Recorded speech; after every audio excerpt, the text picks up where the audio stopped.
राधा स्वामी जी। आज की सत्संग वीडियो का विषय है, पूरे गुरु के बिना ज्ञान प्राप्त क्यों नहीं होता है। आखिर क्यों ज़रूरत पड़ती है सचखंड अवस्था तक पहुंचने के लिए पूरे गुरु की। चलिए इसी संदर्भ में आज हम जानेंगे और हम आज का सत्संग आरंभ करते हैं। वाणी है संत तिलोपा जी की। वाणी है, आवे जाई कहवण गुरु उपसे हियई समाई। गुरु प्यारी साध संगत जी, बहुत प्यारा वचन है। कहते हैं कि वह परम तत्व, वह परम सत्य ना तो कहीं से आता है ना कहीं जाता है, न किसी स्थान पर ठहरा है, तथापि गुरु के उपदेश से वह हृदय में प्रविष्ट होता है। वह परम सत्य ना आता ना जाता, आए तो कहाँ से, क्योंकि सभी जगह वही है। जाए तो कहाँ, क्योंकि सभी जगह वही है। वह परम तत्व सर्वव्यापी है, सब कुछ उसी में समाया हुआ है। लेकिन आकाश, आकाश आए तो कहाँ से, जाए तो कहाँ, ना आना ना जाना। लेकिन इससे ये मत समझ लेना कि आकाश ठहरा हुआ है, क्योंकि ठहरता तो वही है जो आ सकता है और जा सकता है। ठहरना तो आने जाने के बीच का पड़ाव है। इसीलिए आकाश को हम ये भी नहीं कह सकते कि ठहरा हुआ है। आकाश हमारे सारे शब्दों के पार है। ऐसा ही साक्षी है तुम्हारी जागृत अवस्था, ऐसा ही तुम्हारे भीतर का अंतराकाश है। ना कहीं से आता ना कहीं जाता, लेकिन फिर भी एक चमत्कार घटता है। तथापि गुरु के उपदेश से वह हृदय में प्रविष्ट होता है। गुरु कौन, आखिर कौन है गुरु? गुरु वह जो मिट गया है, गुरु वह जो नहीं है, गुरु वह जिसके भीतर अब कोई मैं भाव नहीं है, सिर्फ हुंकार है, सिर्फ हूं भाव है। गुरु वह है जो साक्षी में जाग गया है, जो जागृत पुरुष बन चुका है। गुरु वह है जो साक्षी की अदृश्य सरस्वती हो गया है। देखो, गुरु एक अदृश्य अवस्था है, सिर्फ शिष्यों की पहचान में आती है, दर्शनों की पहचान में नहीं आती। दर्शकों को तो गंगा दिखाई पड़ती है, यमुना दिखाई पड़ती है, भक्तों को सरस्वती का अनुभव होता है। इसीलिए अड़चन है, बड़ी अड़चन है। शिष्य अगर समझाना चाहे तो समझा नहीं सकता। जो मेरे प्रेम में है, वे अगर मेरे संबंध में किसी को कुछ भी समझाना चाहें ना समझा सकेंगे, क्योंकि वे कहेंगे कुछ, सुनने वाला सुनेगा कुछ। वे कहेंगे सरस्वती की बात, सुनने वाला समझेगा गंगा यमुना की बात। और सरस्वती के लक्षण गंगा यमुना के लक्षण से मेल नहीं खाते। गंगा यमुना का जल है, रंग है, धार है, रूप है, वे व्याख्य हैं। सरस्वती का ना तो कोई रंग है ना रूप है, सरस्वती अव्याख्य है। शिष्य को अव्याख्य की प्रतीति होती है, भक्त को ही प्रतीति होती है। वह तो प्रेम की आत्यंतिक खड़ी में ही अनुभव होता है कि वहाँ जो बोल रहा है, वह जो गुरु है, जो उपदेश दे रहा है, वह है नहीं, उसके भीतर से परमात्मा बोल रहा है। गुरु ही परमात्मा है। लेकिन ये तो जानने के लिए बड़ी सूक्ष्म आंखें चाहिए, बड़ी निकटता चाहिए, बड़ा निष्कपट भाव चाहिए। इसीलिए कोई शिष्य कभी अपने गुरु के संबंध में दुनिया को कुछ नहीं समझा सके। गूंगे का गुड़ हो जाता है। लेकिन चमत्कार, तिलोपा जी कहते हैं, खटता है। जो ना आता है ना जाता है, वह भी गुरु के उपदेश से शिष्य के हृदय में समा जाता है। उपदेश का अर्थ भी समझना। उपदेश शब्द बड़ा प्यारा है। देश का अर्थ होता है स्थान, उपदेश का अर्थ होता है उस स्थान में बैठना, उस स्थान में जुड़ना। उपदेश का अर्थ जो कहा जाता है वह नहीं, उपदेश का अर्थ होता है गुरु की सन्निधि, निकटवास, सत्संग, सत्संग बोलकर भी होता है, अबोल भी होता है। असली सत्संग तो अबोल ही होता है। जब गुरु बोलता भी है तब भी उसके बोलने में तीनों बातें होती हैं। गंगा यमुना के रंग के शब्द होते हैं और शब्दों के बीच में सरस्वती की अदृश्य धारा होती है। शिष्य कौन है? शिष्य वह है जो गुरु के शब्दों को ही नहीं सुनता, शब्दों के बीच में शून्य को भी सुनता है। गुरु की पंक्तियां ही नहीं पढ़ता, पंक्तियों के बीच बीच में रिक्त स्थान भी पड़ता है। और तभी सरस्वती की पकड़ आती है, और सरस्वती की पकड़ ही असली बात है। उपदेश का अर्थ होता है पास बैठना, यही उपासना का अर्थ होता है, यही उपवास का अर्थ होता है, यही उपनिषद का अर्थ होता है, पास बैठना। और पास बैठना बड़ी कला है। ये कला पूर्व में ही विकसित हुई, हमारे ईस्टर्न कंट्रीज़ में, भारत भी आता है उसमें। पश्चिम को इसका कुछ भी पता नहीं है। पश्चिम जानता है संभाषण, संवाद, गुरु बोले शिष्य सुने। पूर्व जानता है वह घड़ी भी कि ना गुरु बोले ना शिष्य सुने, और बोलना भी हो जाए और सुनना भी हो जाए, चुपचाप हो जाए, मौन में घट जाए, हृदय से हृदय मिले। बोलना तो मस्तिष्क के बीच आदान प्रदान है, मौन में हृदय और हृदय का मिलन होता है, और वहीं संप्रेषण है, और वहीं जागता है वह जो सोया था, वहीं समाता है वह जो आता है और ना जाता है। यदि मेरे नन्हे हाथों में अर्चन का सामान नहीं था, कैसे कह दूं इन प्राणों में पूजन का अरमान नहीं था। शिष्य बोलता नहीं, लेकिन अबोल उसकी अर्चना है। गुरु बोलता नहीं, लेकिन मौन उसकी देशना है। मगर ये मौन देशना सिर्फ मौन शिष्य को ही समझ में आ सकती है। इसीलिए गुरु का पहला पाठ है कि तुम्हें ध्यान सिखाए, मौन सिखाए, चुप होने का शास्त्र सिखाए। यदि मेरे नन्हे हाथों में अर्चन का सामान नहीं था, कैसे कह दूं इन प्राणों में पूजन का अरमान नहीं था। मन मंदिर में बाला था यह, मैंने प्रेम प्रदीप अनोखा, जिसे बुझाने में निष्फल था, निष्ठुर झंझा का भी झोंका। तब छवि देखी और विमोहित अधर ना यदि हिल पाए मेरे, कैसे कह दूं इन प्राणों में प्रिय तेरा गुणगान नहीं था। अर्चना की नहीं जाती और हो जाती है, गुणगान किया नहीं जाता और हो जाता है, निवेदन शब्द नहीं बनता और सिर झुक जाते हैं। तब कोई शिष्य, यदि मेरे नन्हे हाथों में अर्चन का सामान नहीं था, कैसे कह दूं इन प्राणों में पूजन का अरमान नहीं था। मैंने प्रेम प्रदीप अनोखा, जिसे बुझाने में निष्फल था, निष्ठुर झंझा का भी झोंका। कैसे कह दूं इन प्राणों में प्रिय तेरा गुणगान नहीं था। जिस लघुता की अवहेला की तूने भी मुस्का मुस्का कर, अपनी उस लघुता पर भी तो मुझको कब अभिमान नहीं था। मेरे नयनों के निर्झर ने तुझ पर अपना जीवन भारा, मेरे अंतर की आहों ने तुझको सौ बार पुकारा। कैसे तुझको रिझा ना पाया इन प्राणों का मौन समर्पण।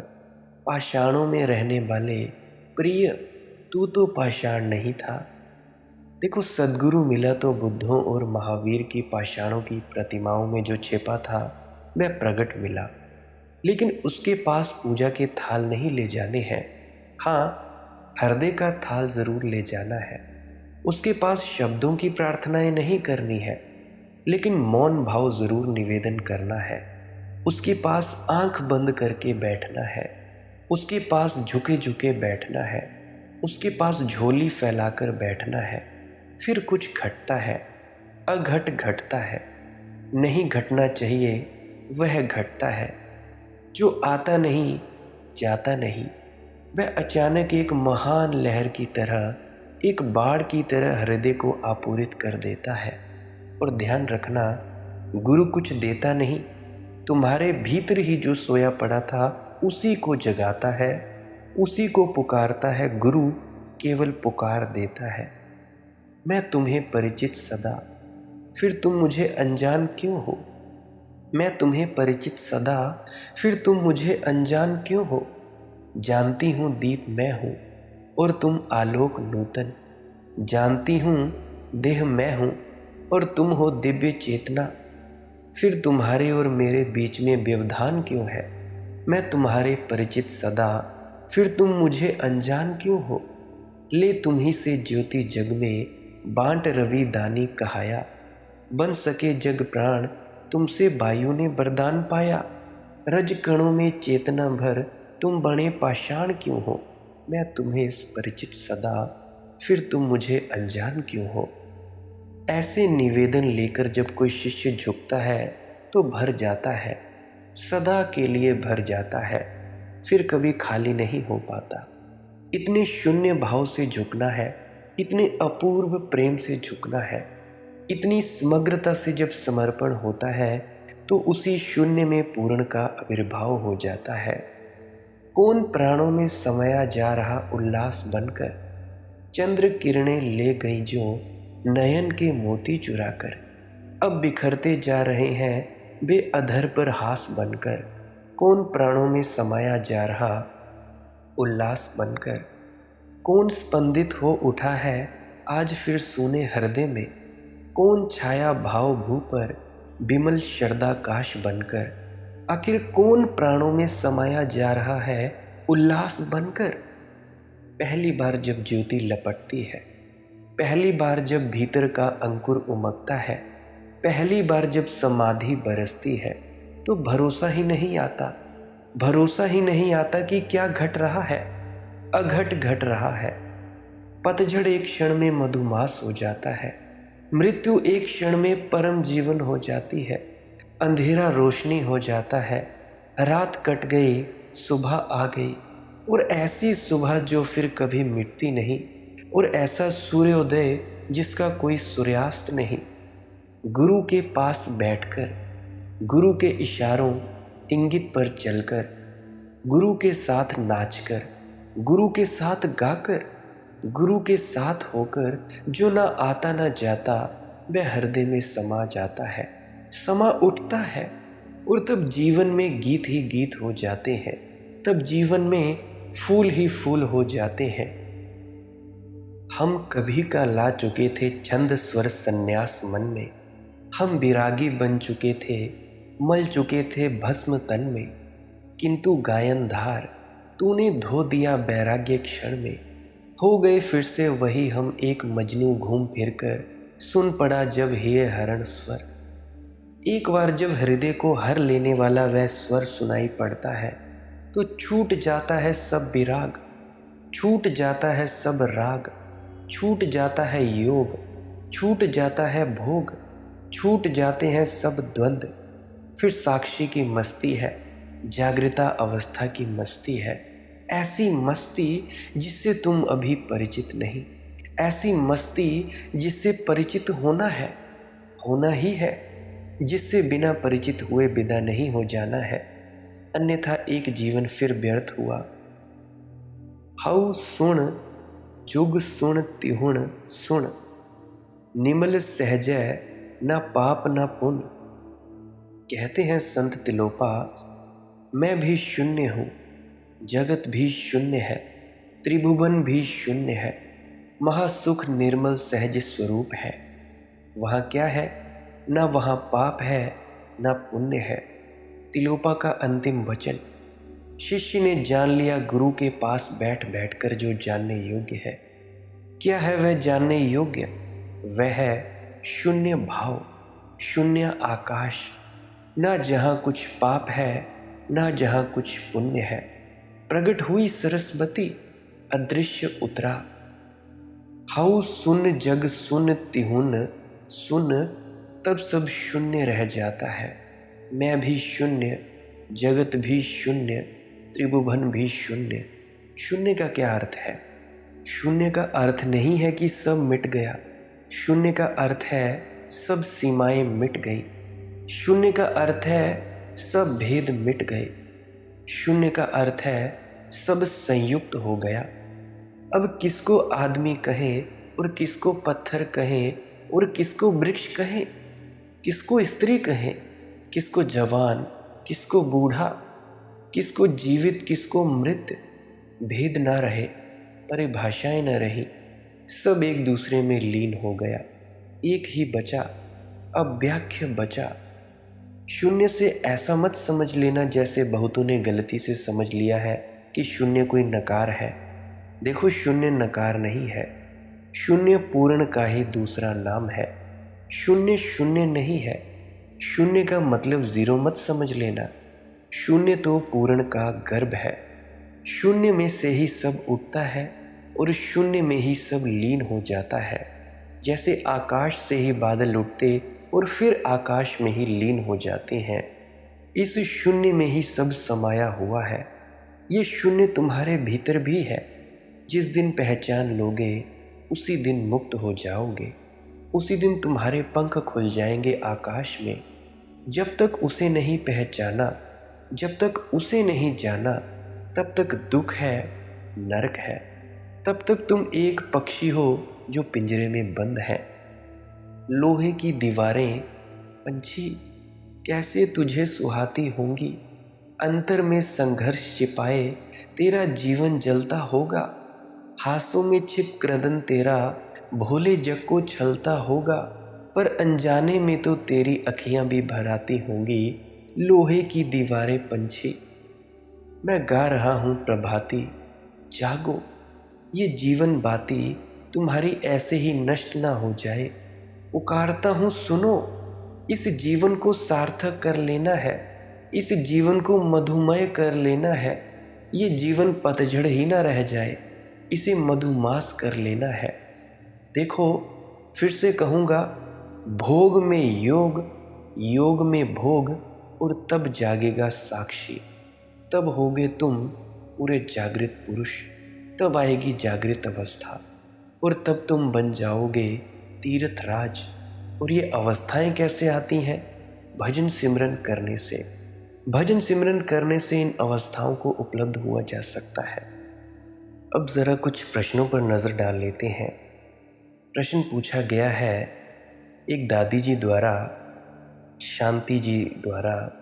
उन्होंने पूछा है कि जब से मैंने वीडियोस को सुनना शुरू किया, आपके रंग में पूरी तरह डूब गई हूँ। ये मेरा पूरा समर्पण है या अधूरा, मैं कुछ नहीं जानती। फिर भी मैं जैसी हूँ आनंदित हूँ।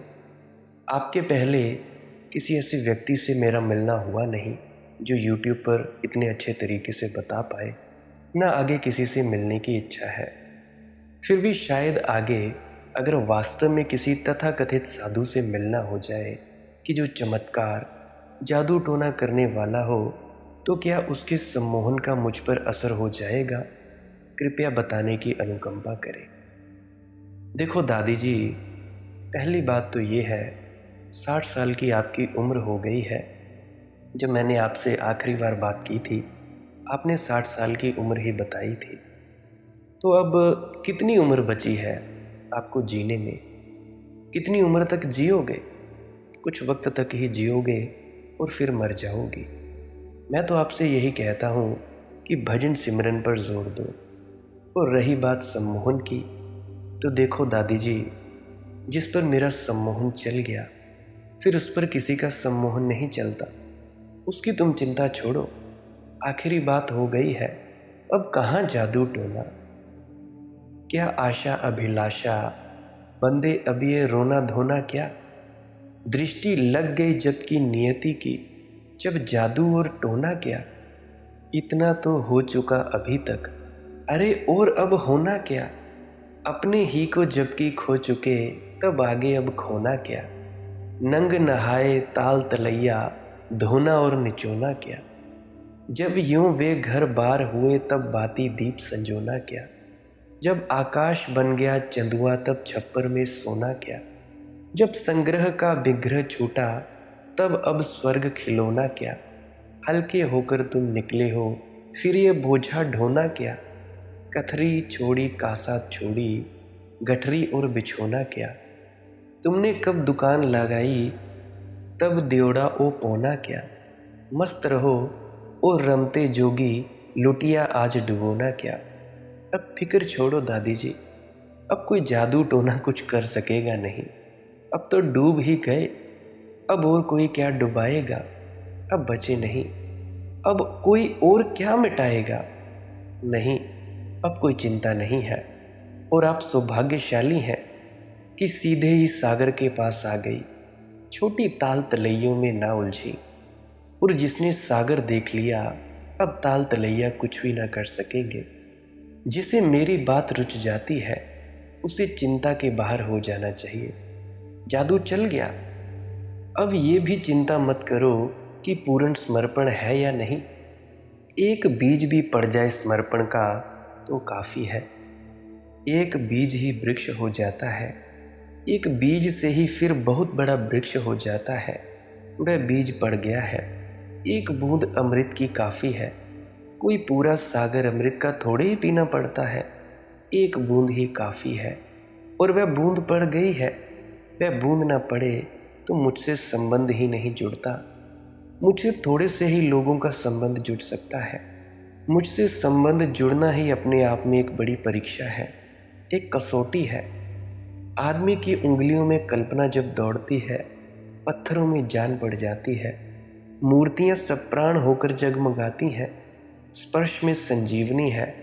आदमी का स्पर्श उंगली से उतरकर पत्थरों की मूर्तियों में वास करता है। मूर्तियां जीवित बनी रहती हजारों सालों तक। बस यही लगता किसी ने आज ही इनको छुआ है। और इस कारण बहुत सी वस्तुएं प्राचीन युग की खुशनुमा है, मोहनी है, क्योंकि वे हैं आज भी गर्मी लिए उन उंगलियों की था जिन्होंने एक दिन उनको छुआ आवेश में। देखो, मैं जिसे छू रहा हूँ उसे आवेश में छू रहा हूँ। मैं आविष्ट हूँ। जो मेरे पास YouTube पे वीडियो सुनने आता है वह भी आविष्ट हो रहा है। ये एक जादू के जगत का YouTube चैनल है, मालिक की मौज सत्संग। यहाँ सब मालिक की मौज से होता है। यहाँ कहाँ मेरी मौज, कहाँ तुम्हारी मौज। जो झुकेगा अंजलि भरेगा, ज़रा सा पी लेगा यह जल, फिर कभी उसकी प्यास ना उठेगी। कहानी याद आती है मुझे। जीसस एक सांझ एक कुएं पर रुके। कुएं पर भरती थी एक स्त्री जल। उन्होंने उस स्त्री से कहा, मुझे प्यास लगी है, मुझे थोड़ा पानी दोगी? उस स्त्री ने जीसस की तरफ देखा। वह स्त्री अत्यंत दीनहीन स्त्री थी, छोटी जाति की स्त्री थी। उसने देखा कि जीसस छोटी जाति की नहीं है। उनके कपड़े लत्ते, उनका ढंग, उनका चेहरा। उसने कहा, क्षमा करें, क्षमा करें राही, शायद तुम्हें पता नहीं कि मैं बहुत गरीब, दीनहीन, छोटी जाति की स्त्री हूँ। आपकी जाति के लोग मेरा छुआ पानी नहीं पीते। जीसस ने कहा, तू फिक्र छोड़, तू मुझे पानी पिला और मैं तुझे पानी पिलाऊंगा। उस स्त्री ने कहा, आप भी मुझे पानी पिलाएंगे? थोड़ी चौंकी। उसने कहा, ना तो डोर है आपके पास, ना आपके पास बाल्टी है। आप मुझे कैसे पानी पिलाएंगे? और आप मुझे पानी पिला सकते हैं तो फिर मुझसे क्यों पानी मांगते हैं? तब जीसस ने बड़ा ही प्यारा उत्तर दिया। कहने लगे, तेरा पानी और मेरा पानी और, तू मुझे पानी पिला, लेकिन तेरा पानी ऐसा है कि घड़ी भर बाद फिर प्यास लगाएगी। मैं भी तुझे पानी पिलाऊंगा, लेकिन मेरा पानी ऐसा कि फिर तुझे कभी प्यास न लगेगी। और कहते हैं उस स्त्री ने जीसस की आंखों में झांका और जीसस की हो गई। उन आंखों में पी लिया उसने जल, मिल गया उसे अमृत। इसीलिए मैं कहता हूँ, अपने गुरु के पास जाओ, जाओ किसी पूरे गुरु के पास, झांको उसकी आंखों में। नामदान का केवल इतना ही अर्थ है कि गुरु के करीब आ सको और गुरु तुम्हें अपनी दृष्टि डाले कि जो उसको घटा है उसका थोड़ा संस्पर्श तुम्हें भी हो जाए, कि तुम्हारी वीणा को झनकार हो जाए। एक बार बज जाए राग तो फिर कभी कोई और राग ना तो उसके ऊपर है, ना कभी था, ना कभी हो सकता है। जैसा कि मैंने कल के सत्संग में कहा था कि एक बार गुरु ने जिसको रंग दिया वे किसी और व्यक्ति के रंग में नहीं रंगे जा सकते। कोई और उनको जादू टोना, तंत्र मंत्र यंत्र कुछ भी नहीं कर सकता है। देखो, एक और बात मैं आप जी से कहना चाहता हूँ कि मार्ग पर गुरु आखिरी बाधा होती है। गुरु के प्रति प्रेम को गिराना बड़ा मुश्किल है। तुम सब कुछ गिरा सकते हो, तुम सारी दुनिया का त्याग कर सकते हो, तुम स्वयं का त्याग कर सकते हो, लेकिन जब तक कि आखिरी चीज़ भी गिरा दी नहीं जाए, गुरु के प्रति लगाव की छोटी सी बात तुम्हारे अहंकार का मूल बन जाता है। गौतम बुद्ध ने कहा, यदि तुम मार्ग में मुझसे मिलो, तत्काल मेरा सिर काट देना। वे लाक्षणिक बात कह रहे हैं, क्योंकि जब तुम ध्यान करते हो, जब तुम धुन सुनते हो, हर चीज़ विदा हो जाएगी, लेकिन अंततः तुम देखोगे कि गुरु वहाँ है। जैसा कि तुम्हें नामदान के वक्त भी बताया जाता है कि जब धुन सुननी है तो किसी का भी ध्यान नहीं करना है, ना गुरु का, ना 5 नाम का सिमरन करना है, कोई भी जप नहीं करना है। धुन सुनते वक्त सिर्फ धुन ही सुननी है। तो देखो, अंततः गुरु तुम देखोगे वहाँ। जब तुम धुन सुनने लगोगे, तुम देखोगे कि गुरु वहाँ है। जब सारी दुनिया विदा हो गई, तब गुरु मौजूद होगा।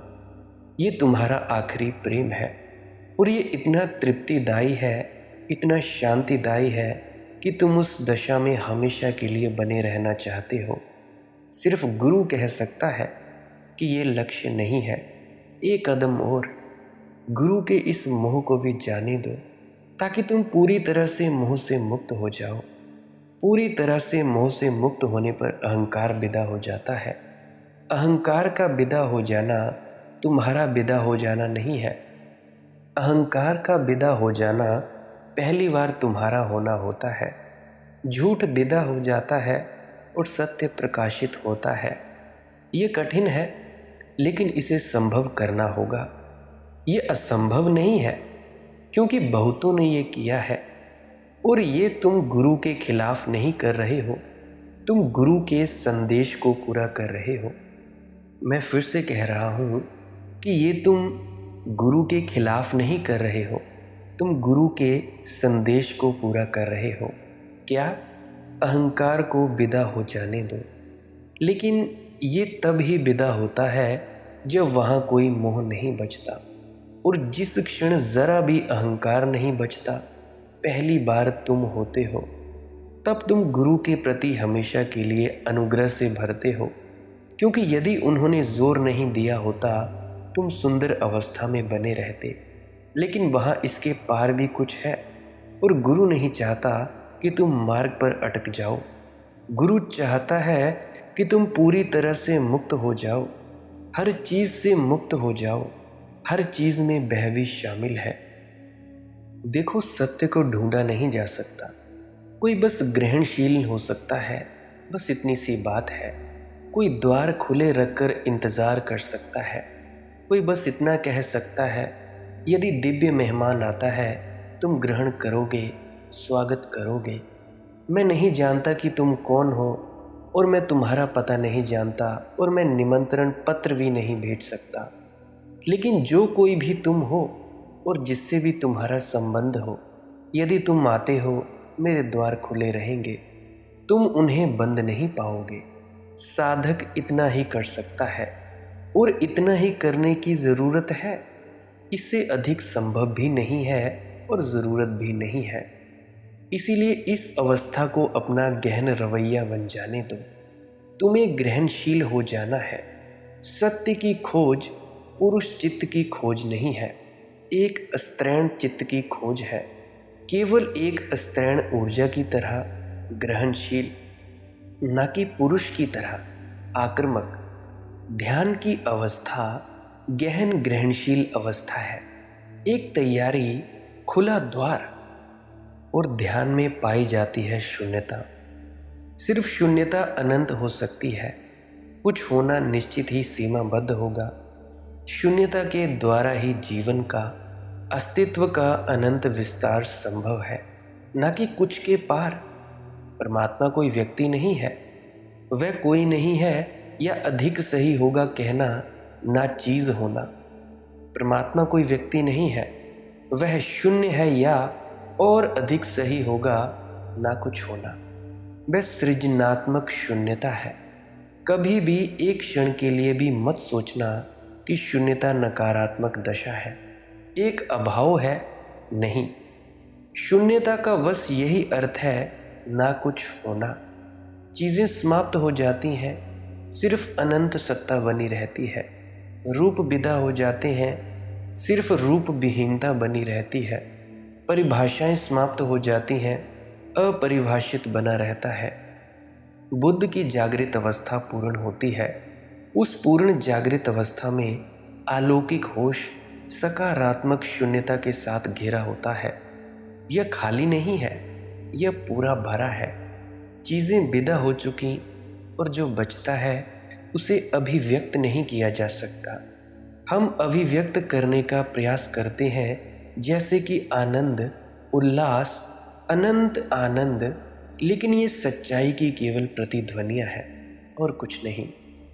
इसीलिए मैं आपसे अभी से प्रार्थना करता हूँ कि भजन सिमरन ज़रूर करिए, ध्यान में ज़रूर उतरिए, चुपचाप मौन होकर कुछ मिनटों के लिए बैठिए। ये मिनट कब घंटों में बदलेंगे पता नहीं लगेगा। ना आपको पता लगेगा, ना आपके पास रहने वालों को पता लगेगा कि आप कब बदल गए। किसी को कुछ पता नहीं लगता कब बदलाव आ गया। जो भी समस्या है, कोई भी समस्या है, किसी भी प्रकार की समस्या है, हर समस्या का केवल एक ही हल है। क्या है? ध्यानमय हो जाओ, भजन सिमरन करो। अगर हो जाओगे तभी फ़ायदा है, अन्यथा तुम चिंताओं से भरे रहोगे। गुरु प्यारी सत्कारयोग साथ संगत जी, आज की सत्संग वीडियो यहीं समाप्त होती है।